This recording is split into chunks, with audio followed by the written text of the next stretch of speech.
Listen, we all know by now that the MCU has been kind of in the toilet recently with fan reception and just overall decline in quality, or at least in comparison to the highs and lows of the Infinity Saga of the Marvel Cinematic Universe. In no reality should fans have to endure turds like Thor Love and Thunder and She-Hulk back to back at any point. That is one big pile of shit.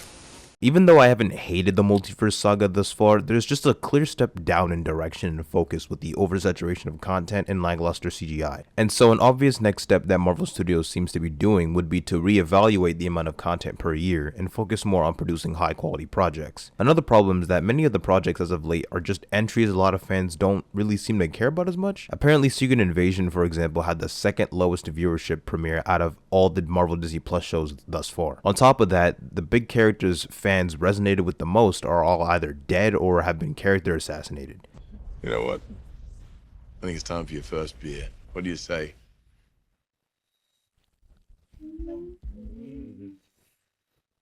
Delicious. See you later.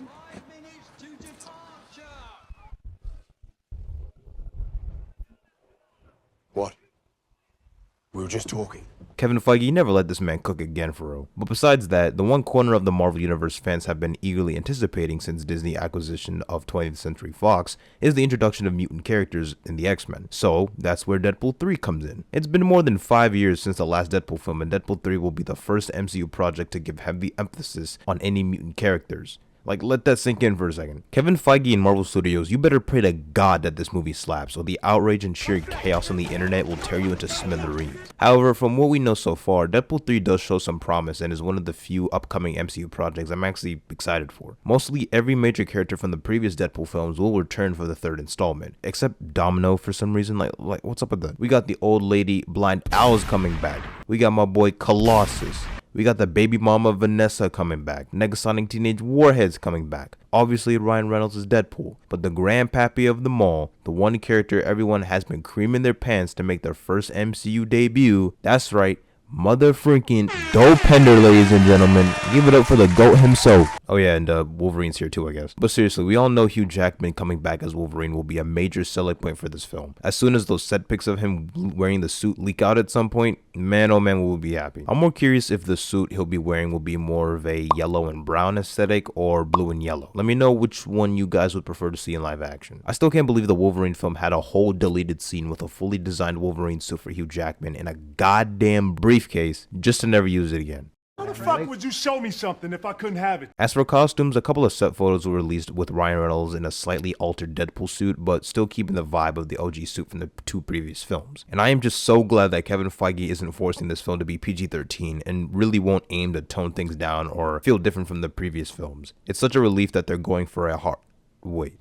They're going for the hard R? Niggers! Oh my lord, first Insomniac going for the hard R in Marvel's Wolverine, and now this? Damn, Marvel, I didn't know y'all were this racially motivated. Like, what did they ever do to you? It's honestly about time that more mature content gets implemented into the MCU. I'm just hoping that if this film is a success, projects like Blade might be more likely to be R-rated, but I wouldn't be surprised if that's just specific to Deadpool. Another big seller point for this film is how it will tie in with the potential timeline hopping or Deadpool and Wolverine tampering with the multiverse, since we know Mobius in the TVA from Loki will make an appearance in the movie. Most likely Deadpool will use the time machine from Deadpool 2 and somehow pop into the MCU and drag Wolverine along with him. Though different reports and rumors, we can guess that a multitude of Fox X-Men characters will show up either as like cameo roles or have some sort of significance to the overall plot. My theory is that I could see the events of Deadpool tampering with the timeline or hopping into a different universe, causing a slight incursion which will have significant ramifications leading to Secret Wars. Might be reaching here a bit, but it kind of makes sense. I could also see this film being the final send-off to the original Fox X-Men films and actors before recasting all of the X-Men after Avengers Secret Wars, which supports the idea of a bunch of X-Men cameos being implemented in the movie, serving as a